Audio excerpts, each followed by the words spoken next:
Hello friends, ನಾನು ಆಕ್ಚುರಿಯನ್ ಗಾಯತ್ರಿ ದೇವಿ ಮಾತಾಡ್ತಾ ಇದ್ದೀನಿ. ನಾನು ಈ ಎಪಿಸೋಡನ್ನ ಸ್ಟಾರ್ಟ್ ಮಾಡೋಕ್ಕೆ ಮೊದಲು ನನ್ನ ಗುರು ಬ್ರಹ್ಮಋಷಿ ಪಿತಾಮಹ ಪತ್ರಿಜಿ ಅವರಿಗೆ ನನ್ನ ವಂದನೆಗಳು ತಿಳಿಸಿ ಈ ವಿಡಿಯೋನ ಸ್ಟಾರ್ಟ್ ಮಾಡ್ತೀನಿ. ಈ ವಿಡಿಯೋದಲ್ಲಿ ಏನು ಮಾತಾಡ್ತೀನಿ ಅಂದರೆ ಲಲಿತಾ ಸಹಸ್ರನಾಮ, ಅದರದ್ದು ಒಂದು ವಿಶೇಷ ಮಾಹಿತಿ ಕೊಡ್ತೀನಿ. ಆಮೇಲೆ ಶ್ರೀಚಕ್ರದ ಬಗ್ಗೆ ಮಾತಾಡಿ ಅಂತ ಕೆಲವರು ಈ 2 ಕ್ವಶ್ಚನ್ ಕೇಳಿದರು. ಲಲಿತಾ ಸಹಸ್ರನಾಮದ ಬಗ್ಗೆ ಹೇಳಿ ಮತ್ತು ಶ್ರೀಚಕ್ರದು ಮಾತಾಡಿ ಅಂತ ಕ್ವಶ್ಚನ್ ಕೇಳಿದ್ದೀರ. ಸೊ ಅದರ ಪರವಾಗಿ ನಾನು ಅದಕ್ಕೆ 1 or 2 ವಿಡಿಯೋ ಮಾಡ್ತೀನಿ. ಅದರ ಬಗ್ಗೆ 2 ಕೇಳ್ರಿ, ನಿಮಗೆ ಒಳ್ಳೆ ಇನ್ಫಾರ್ಮೇಷನ್ ದೊರಕುತ್ತೆ. ಇವಾಗ ಫಸ್ಟು ಲಲಿತಾ ಸಹಸ್ರನಾಮ ಬಗ್ಗೆ ಮಾತಾಡೋಣ. ಈ ಲಲಿತಾ ಸಹಸ್ರನಾಮ ಅನ್ನೋದು ಎಲ್ಲಿ ನೋಡಿದ್ರೇನು ಈ ಹೆಂಗಸರೆಲ್ಲ ಒಂದು ದೇವಸ್ಥಾನದಲ್ಲಿ ಸೇರಿಕೊಂಡು ಇಲ್ಲ ಮನೆಗೆ ಹೋಗಿ ಅದಕ್ಕೆ ಒಂದು ಅಸೋಸಿಯೇಷನ್ ಥರನೇ ಮಾಡ್ಕೊಂಬಿಟ್ಟಿದ್ದಾರೆ ಲೇಡೀಸ್. ಅದು ನಾನು ತುಂಬಾ ನೋಡ್ತಾ ಇದ್ದೀನಿ. ಈ ಲೇಡೀಸ್ ಮಧ್ಯೆ ಇದು ಲಲಿತಾ ಸಹಸ್ರನಾಮ ಓದೋದು ಇದು. ನನಗೆ ಚಿಕ್ಕ ವಯಸ್ಸಿಂದ ಈ ಪ್ರೇಯರು ಮತ್ತು ಶ್ಲೋಕಗಳು ಇದೆಲ್ಲ ಅಷ್ಟು ಇಂಟ್ರೆಸ್ಟ್ ಇರಲಿಲ್ಲ ನನಗೆ ಡೈರೆಕ್ಟಾಗಿ ಮೂಲ ಚೈತನ್ಯಕ್ಕೆ ಹೊಟ್ಟೋಗ್ಬಿಡ್ಬೇಕು, ಅದ್ರ ಬಗ್ಗೆ ತಿಳ್ಕೋಬೇಕು. ಇದೆಲ್ಲ ಗೊತ್ತಿದೆ. One of the way step to reach the god ಅಂತ. ಗಾಡ್ ಅಂದರೆ ಕ್ರಿಯೇಟರ್ ಅಂತ. ಸೊ ಅದಕ್ಕೆ ನನಗೆ ಇದಕ್ಕೆಲ್ಲ ಅಷ್ಟು ಮಾಹಿತಿ ಕೊಟ್ಟಿಲ್ಲ ನಾನು. ನನಗೆ ಮೊದಲೇ ಗೊತ್ತಿತ್ತು ಇದೆಲ್ಲ ಒಂದು step to reach the creator god ಅಂತ. ಸ್ಟೆಪ್ಪುಗಳು ಅಷ್ಟೇ, ಒಬ್ಬೊಬ್ಬರು ಒಂದೊಂದು ರೀತಿಯಲ್ಲಿ ಮಾಡಿಕೊಂಡು ಬಂದಿದ್ದಾರೆ. ಸೊ ನನ್ನ ಸುತ್ತು ಕೆಲವರು ಲೇಡೀಸ್ ಎಲ್ಲ ಸೇರಿಕೊಂಡು ಲಲಿತಾ ಸಹಸ್ರನಾಮ ಓದ್ತೀವಿ ಅಂತ ಮನೆಗೆ ಹೋಗಿ ಮಾಡೋದು, ಮತ್ತು ಯಾರಾದರೂ ಕರೆದ್ರೆ ಹೋಗಿ ಅಲ್ಲಿ ಅದನ್ನು ಓದಿ ಬರೋದು, ಈ ಥರ ಎಲ್ಲ ಮಾಡ್ತಾಯಿದ್ರು. ಆವಾಗ ನನ್ನ ಫ್ರೆಂಡ್ ಒಬ್ಬರು ಈ ಆಧ್ಯಾತ್ಮಿಕ ವಿಷಯದಲ್ಲಿ ತುಂಬ ಇದಾಗಿರೋರು, ಪ್ರೇಯರು, ಟೆಂಪಲ್ ಹೋಗೋದು ಅದೆಲ್ಲ ಇತ್ತು ಅವ್ರಿಗೆ. ನನಗೆ ಒಂದು ಕ್ಯೂರಿಯಸ್, ನಾನು ಏನು ಮಾಡಿದ್ರೇನು ಬೇರೆಯವರು ಇಲ್ಲ ನಾನು ಮಾಡಿದ್ರೇನು ಅದು ಏನಂತ ತಿಳ್ಕೊಂಡು ಮಾಡಬೇಕು. ಅದು ನನ್ನ ಬರ್ತ್ ರೈಟ್ ಅಂತಲೇ ಹೇಳ್ಬೋದು. ವಾಟ್ ಎವರ್ ವಿ ಡೂ, ಅದು ಏನು, ಅದರಿಂದ ಏನು, ಎಲ್ಲಿಂದ ಬಂತು, ಯಾಕೆ ಬಂತು, ಏನು ತಿಳ್ಕೊಬೋದು, ಇಷ್ಟೇ. ಈ ಕ್ವಶ್ಚನ್ನು ಹುಡುಕ್ತಾ ಇರೋವಾಗ ಎಲ್ಲದಕ್ಕೂ ನನಗೆ ಆನ್ಸರ್ ದೊರಕಿತ್ತು. ಯಾವಾಗ ನಾವು ಹುಡುಕ್ತೀವೋ ಆವಾಗ ರೆಡಿಯಾಗಿದೆ ಇದೇ ವಿಶ್ವ ನಮಗೆ ಕೊಡೋಕ್ಕೆ. ಇದು ಫಸ್ಟ್ ಸ್ಟೆಪ್ ನಾವು ತಿಳ್ಕೊಬೇಕಾಗಿರೋದು. ಆಮೇಲೆ ಆಕೆ ಎಲ್ಲ ಈ ಥರ ಲಲಿತಾ ಸಹಸ್ರನಾಮ ಕ್ಲಾಸು ಹೋಗ್ತಾಯಿದ್ದೀವಿ, ಕಲಿತಾ ಇದ್ದೀವಿ, ಎಲ್ಲರ ಮನೆಯಲ್ಲಿ ಹೇಳ್ತಾ ಇದ್ದೀವಿ ಅನ್ನೋವಾಗ ನನಗೆ ಒಂದು ಕ್ವಶ್ಚನ್ ಬಂತು. ಆಕೆ ಹತ್ರ ಕೇಳಿದೆ, ಏನು ಲಲಿತಾ ಸಹಸ್ರನಾಮ ಯಾರು ಬರೆದಿದ್ದು, ಅದರದ ಫಲ ಏನೋ ಒಳ್ಳೆಯದು ಚೆನ್ನಾಗಿರುತ್ತೆ ಅಷ್ಟೇ ಅಲ್ವಾ ಗೊತ್ತಿರೋದು ಅಂತ ಕೇಳಿದ್ರೆ, ಆಕೆ ತಿಳ್ಕೊಳ್ಳೋಕ್ಕೆ ಕೂಡ ರೆಡಿಯಾಗಿಲ್ಲ. ಆಕೆ ಅದು ತಿಳ್ಕೊಂಡಿರೋ ಲಲಿತಾ ಸಹಸ್ರನಾಮ ತಿಳ್ಕೊಂಡಿರೋದೇ ದೊಡ್ಡ ವಿಶೇಷ ನನ್ನದು ಅನ್ನೋ ಥರ ಈಗೋ ಇಲ್ಲಿದ್ದರು ಅವರು. ನಾನು ಅವ್ರನ್ನ ಒಂದು ದಿನ ಕೇಳೇ ಬಿಟ್ಟೆ, ಅದು ಏನಂತ ಹೇಳಿ ನನಗೆ ಅಂತ. ಆಮೇಲೆ ಅವ್ರಿಗೆ ಕೋಪ ಬಂದುಬಿಟ್ಟು, ಅಷ್ಟೇ ನಿಮಗೆ ಇದೆಲ್ಲ ಕ್ವಶ್ಚನ್ ಕೇಳ್ಕೊಂಡು ಇರಬೇಡಿ ನನ್ನ ಹತ್ರ ಅಂದ್ಬಿಟ್ಟು ನನ್ನ ಫೋನ್ ಮಾಡಿದ್ದು ಕೂಡ ಇಟ್ಬಿಟ್ರು. ಆಮೇಲೆ ನನಗೆ ಒಂದು ಹಠ ಬಂತು, ಇವ್ರನ್ನೇ ಏನು ಕೇಳೋದು, ನಾನೇ ತಿಳ್ಕೊಳ್ತೀನಿ ಅಂತ. ನಾನು ಅದನ್ನು ಹುಡ್ಕೋವಾಗ ನನಗೆ ದೊರಕಿರೋ ಮಾಹಿತಿನ ನಿಮ್ಮ ಹತ್ರ ಹಂಚ್ಕೊಳ್ತಾ ಇದ್ದೀನಿ ಈ ವಿಡಿಯೋ ಮೂಲಕ. ಓಕೆ, ಈಗ ಯಾಕೆ ಇದೆಲ್ಲ ತಿಳ್ಕೊಬೇಕಂದ್ರೆ, ಒಂದು ಒಳ್ಳೆಯದೇ ಅಂತ ಅಂದ್ಕೊಳ್ಳೋವಾಗ ಯಾಕೆ ಅಂತ ತಿಳ್ಕೊಂಡು ಮಾಡಿದ್ರೆ ಎಷ್ಟು ಚೆನ್ನಾಗಿರುತ್ತೆ ಅಲ್ವಾ. ಇವಾಗ ನೋಡಿ, ಒಂದು ಹಾಗಲಕಾಯಿ ಒಳ್ಳೇದಂದರೆ ಕೇಳ್ತೀರಲ್ಲ, ಏನಕ್ಕೆ ಒಳ್ಳೆಯದು, ಶುಗರ್ ಕಾಯಿಲಾಗ ಒಳ್ಳೇದಂದ್ರೆ ತಿಂತೀರಾ, ತಿಳ್ಕೊಂಡು ತಿಂದರೆ ಬೆಸ್ಟ್ ಅಲ್ವಾ. ಸುಮ್ಮನೆ ಯಾರೋ ದೊಡ್ಡವರು ಹೇಳಿದ್ರು, ಡಾಕ್ಟ್ರ್ ಹೇಳಿದ್ರು, ಇಂಥ ವಿಷಯ ನನ್ನ ಹತ್ರ ಇಲ್ಲವೇ ಇಲ್ಲ. ಯಾಕೆ ಒಳ್ಳೆಯದು, ತಿಂದರೆ ಏನಾಗುತ್ತೆ, ಈ ಥರ ಎಲ್ಲ ನನ್ನ ಹುಡುಕಾಟ. ಇವಾಗ ಆಕೆ ಹಂಗೆ ಅಂದಮೇಲೆ ನನಗೆ ಒಂಥರ ಹಠ ಬಂತು. ನಾನೇ ತಿಳ್ಕೊಳ್ತೀನಿ ಅಂತ ಹುಡುಕಿದೆ, ಸಿಗುತ್ತೆ. ನೀವು ಹುಡುಕಿದ್ರೆ ಸಾಕು, ಅದು ಸಿಗುತ್ತೆ ಅಷ್ಟೆ. ಈ ಲಲಿತಾ ಸಹಸ್ರನಾಮ ಅದರದ್ದು ಒಂದು ಮೂಲ ಎಲ್ಲಿಂದ ಬಂತು, ಅದನ್ನು ಬರೆದಿರೋರು ಯಾರು ಅನ್ನೋ ಕ್ವಶ್ಚನ್ಗೆ ನಾನು ಹುಡುಕಿದ್ರೆ ಅದಕ್ಕೆ ಏನು ನನಗೆ ಉತ್ತರ ಕೊಟ್ಟಿದ್ದಾರೆ ಅಂದರೆ ದೊರಕಿದೆ ಅಂತಂದರೆ, ಈ ಲಲಿತಾ ಸಹಸ್ರನಾಮನ ದೇವರೇ ಕೊಟ್ಟಿದ್ದಾರೆ ಆಕೆಗೆ ಅಂತ. ಹೆಂಗೆ ಕೊಟ್ಟಿದ್ದಾರೆ ಅಂದರೆ ಶಾಂತನಾಯಕಿ ಅಂತ ಹೆಸರಲ್ಲಿ ಕೊಟ್ಟರಂತೆ. ಆ ಲಲಿತಾಂಬಿಗೆನ ಶಾಂತನಾಯಕಿ ಅಂತ ಹೆಸರಿಂದ ಕೊಟ್ಟರಂತೆ. ಅಂದರೆ ಶ್ರೀ ಲಲಿತಾಂಬಿಕಾ ಅಂತ ಹೆಸರು. ಶಾಂತನಾಯಕಿ ಬಾಯಿಂದ ಏನು ಬಂತು ಅಂದರೆ ವಾಗ್ದೇವಿಸ್ ಬಂದ್ರಂತೆ ಹೊರಗಡೆ. ವಾಗ್ದೇವಿಸ್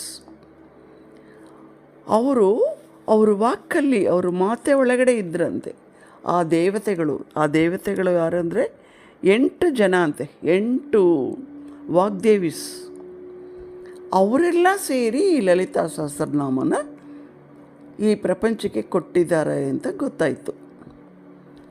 ಅಂದರೆ ಅವರು ತೋರಿಸ್ಕೊಂಡಿದ್ದಾರೆ, ಎಕ್ಸ್ಟರ್ನಲ್ ಆಗಿ ತೋರಿಸ್ಕೊಂಡಿರೋದು, ಅಪಿಯರ್ ಆಗಿದ್ದಾರೆ. ಏನಕ್ಕೆ? ಎಷ್ಟೋ ಹೆಸರುಗಳು, ಥೌಸಂಡ್ಸ್ ಆಫ್ ನೇಮ್ಸು ಸೇರಿದರೆ ಲಲಿತಾ ಸಹಸ್ರನಾಮ ಅಂತ ಗೊತ್ತಿದೆ ನಿಮಗೆ. 1000 ನೇಮ್ಸ್ ಇದೆ. ಆ ಲಲಿತಾ ತ್ರಿಪುರ ಸುಂದರಿని ನಾವು ವರ್ಣನೆ ಮಾಡ್ತೀವಿ. ಈ ಬ್ರಹ್ಮಾಂಡ ಪುರಾಣದಲ್ಲಿ ಏನು ಕೊಟ್ಟಿದ್ದಾರೆ ಅಂದರೆ, ಗಾಡಸ್ ಲಲಿತಾ 8 ವಾಗ್ದೇವಿಯಾಗಿ ಅವರು ಕಂಪೋಸ್ ಮಾಡಿರೋದೇ ಈ ಲಲಿತಾ ಸಹಸ್ರನಾಮ ಅಂತ. ಯಾರು ಆ 8 ದೇವತೆಗಳು, ದೇವೀಸ್ ಅಂದರೆ ವಾಸಿನಿ, ಕಾಮೇಶ್ವರಿ, ಅರುಣ, ವಿಮಲಾ, ಜಯಾನಿ, ಮೋದಿನಿ, ಸರ್ವೇಶ್ವರಿ, ಕೌಲಿನಿ.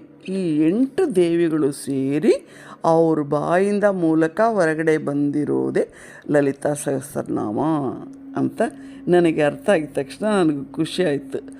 ಅಟ್ ಲಾಸ್ಟ್ ನಾನು ತಿಳ್ಕೊಂಡೆ. ನನ್ನ ಉದ್ದೇಶ ಯಾವುದು ನಾವು ತಿಳ್ಕೊಳ್ಳೋಕ್ಕಾಗುತ್ತೆ ಅದೆಲ್ಲ ತಿಳ್ಕೊಂಬಿಡಬೇಕು. ಸೊ ಇವಾಗ ಏನು ಗೊತ್ತಾಯ್ತು ಅಂದರೆ, ನಮ್ಮ ಹಿಂದೂ ಕಲ್ಚರಲ್ಲಿ ಏನ್ಷಿಯಂಟ್ ಪೀರಿಯಡಿಂದ ಮಂತ್ರಗಳು, ಚಾಂಟಿಂಗ್ ಮಂತ್ರ ತುಂಬ ಇಂಪಾರ್ಟೆಂಟು. ಯಾಕೆ?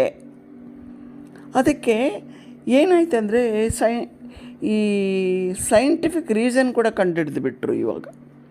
ನೋಡಿ, ಯಾವುದೇ ಒಳ್ಳೆಯದು ಹೊರಗಡೆ ಬಂದ್ರೇನೋ ಯಾವತ್ತಾದರೂ ಒಂದಿನ ಅದರದ್ದು ಒಳ್ಳೆತನ ಏನು, ಅದರದ್ದು ಮೂಲ ಏನು, ಏನಕ್ಕೆ ಅದಿದೆ ಅನ್ನೋದು ಗೊತ್ತಾಗುತ್ತೆ. ಅದಕ್ಕೆ ಹೇಳಬೇಕಂದ್ರೆ,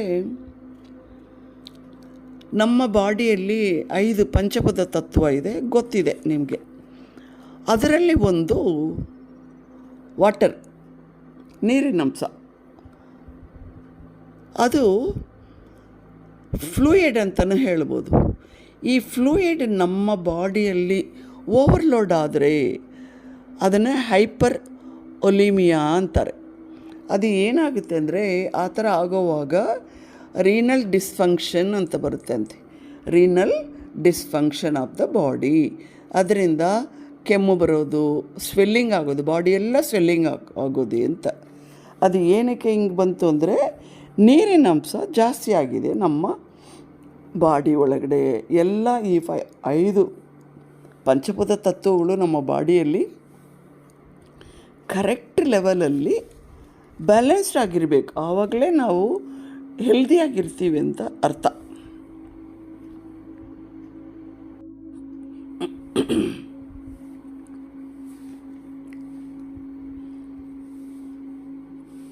ಇವಾಗ ಲಲಿತಾ ಸಹಸ್ರನಾಮ ಸ್ತೋತ್ರ ನಾವು ರಿಸೈಟ್ ಮಾಡೋವಾಗ ನಮಗೆ ಏನು ಬೆನಿಫಿಟ್ ದೊರಕುತ್ತೆ ಅನ್ನೋದು ಕೂಡ ಸ್ವಲ್ಪ ತಿಳ್ಕೊಂಡು, ಒಂದು ಕುತೂಹಲ ಇಟ್ಕೊಂಡು, ಅದರ ಅರ್ಥ ತಿಳ್ಕೊಂಡು ನೀವು ಮಾಡಿದ್ರೆ ನಿಮಗೆ ಡಬಲ್ ಬೆನಿಫಿಟ್ ಆಗುತ್ತೆ ಅಂತ ದೊಡ್ಡವರು ಹೇಳಿದ್ರು, ಪುರೋಹಿತ ಹೇಳಿದ್ರು, ಟೆಂಪಲಲ್ಲಿ ಹೇಳಿದ್ರು, ಪಕ್ಕದ ಮನೆಯವರು ಹೇಳಿದ್ರು, ಎದುರು ಮನೆಯವರು ಹೇಳಿದ್ರು.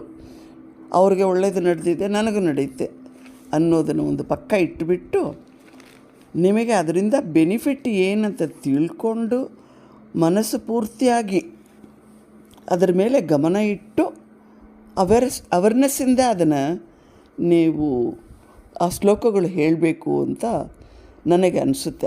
ಅದಕ್ಕೋಸ್ಕರನೇ ನಾನು ಈ ಲಲಿತಾ ಸಹಸ್ರನಾಮ ನಾವು ರಿಸೈಟ್ ಹೇಳುವಾಗ ನಮಗೆ ಏನೆಲ್ಲ ಬೆನಿಫಿಟ್ ನಡೆಯುತ್ತೆ ಅಂತ ಸ್ವಲ್ಪ ನೋಡಿಕೊಳ್ಳೋಣ. ಈ ಲಲಿತಾ ಸಹಸ್ರನಾಮ ಒಂದು ವಿಶೇಷ ಏನಂತ ನಾನು ಹೇಳಿದ್ನಲ್ಲ, ಅದರದ್ದು ಬೆನಿಫಿಟ್ ಏನಂದರೆ ಈ ಲಲಿತಾ ಸಹಸ್ರನಾಮ ಪಾರಾಯಣ ಮಾಡುವಾಗ ನಮ್ಮ ಪಾಪಗಳೆಲ್ಲ, ನಮ್ಮ ಕರ್ಮಗಳೆಲ್ಲ ಕ್ಲೀನ್ ಆಗುತ್ತೆ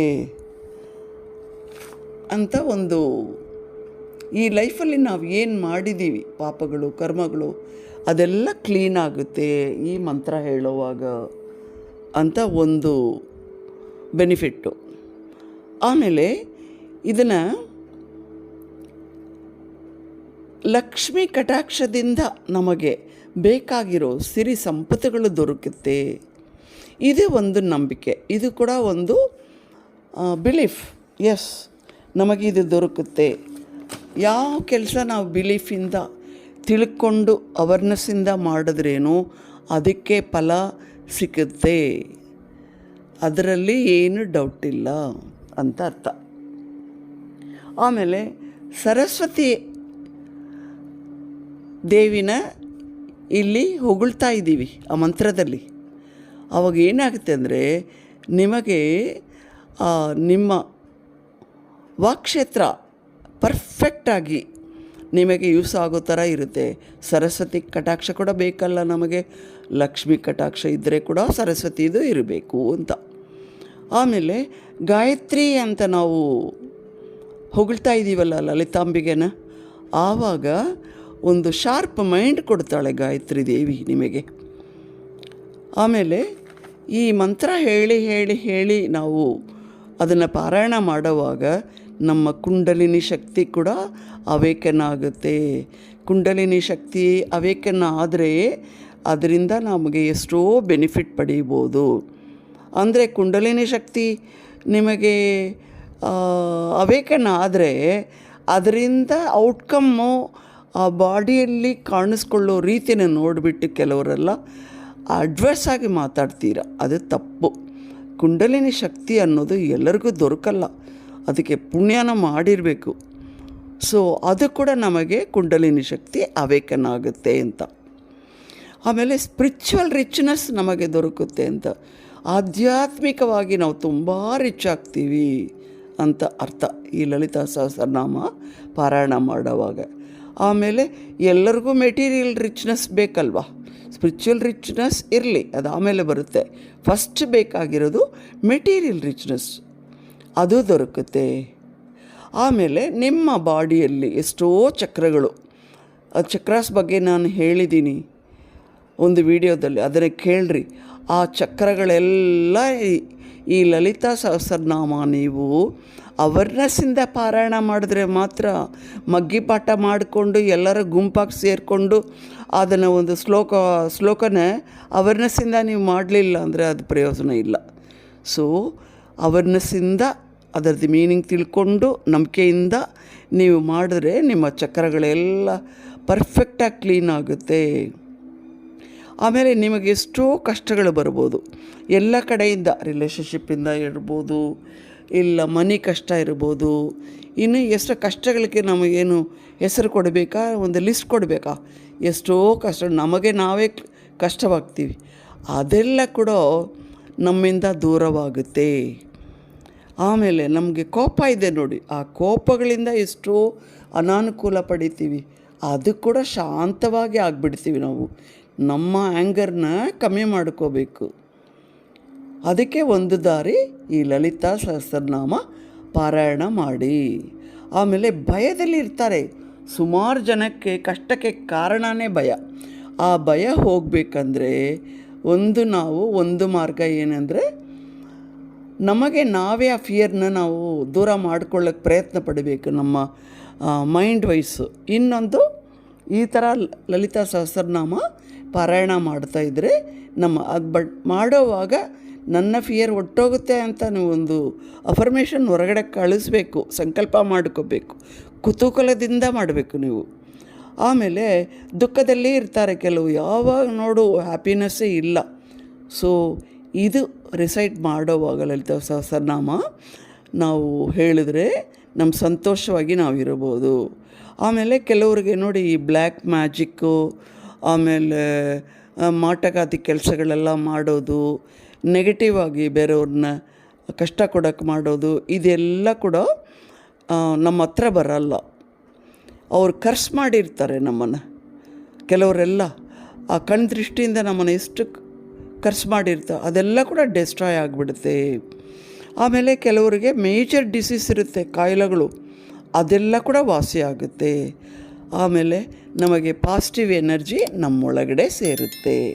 ನಾವು ಎಲ್ಲಿ ಅದನ್ನು ಪಾರಾಯಣ ಮಾಡ್ತೀವೋ ಆ ಸರೌಂಡಿಂಗೆಲ್ಲ ಪಾಸಿಟಿವ್ ಎನರ್ಜಿ ಬರುತ್ತೆ.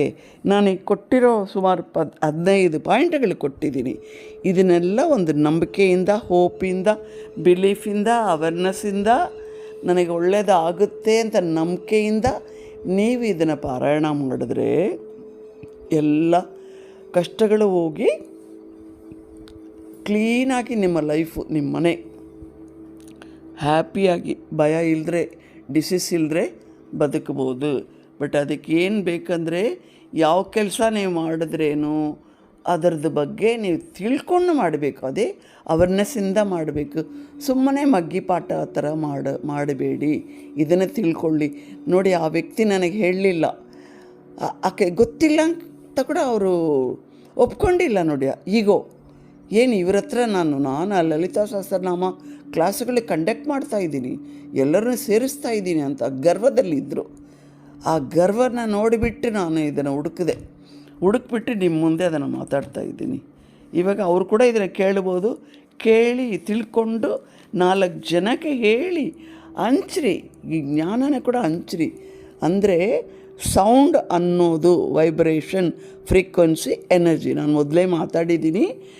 ಎಲ್ಲ ವಿಷಯಗಳು ಭೂಮಿಯಲ್ಲಿ ಕ್ರಿಯೇಷನ್ನು ಏನು ಅಂದರೆ, ಏನಿದೆಯೋ ಅದೆಲ್ಲ ಎನರ್ಜಿ ವೈಬ್ರೇಷನಲ್ಲಿ ಶಕ್ತಿವಂತವಾಗಿ ಇರುತ್ತೆ ಅಂತ ಅರ್ಥ. ಅದರಲ್ಲಿ ಇವಾಗ ಸೌಂಡ್ ಎನರ್ಜಿನ ಲಲಿತಾ ಸಹಸ್ರನಾಮ ಓದೋದ್ರಿಂದ, ಪಾರಾಯಣ ಮಾಡೋದ್ರಿಂದ ನಾವು ಸೌಂಡ್ ಎನರ್ಜಿನ ಇಡೀ ಪ್ರಪಂಚಕ್ಕೆ ಕೊಡ್ಬೋದು ಅಂತ ಹೇಳಿ ನನ್ನ ಮಾತೇನೆ ಇಷ್ಟಿಗೆ ಮುಗಿಸ್ತೀನಿ. Friends, thank you all of you. Thank you.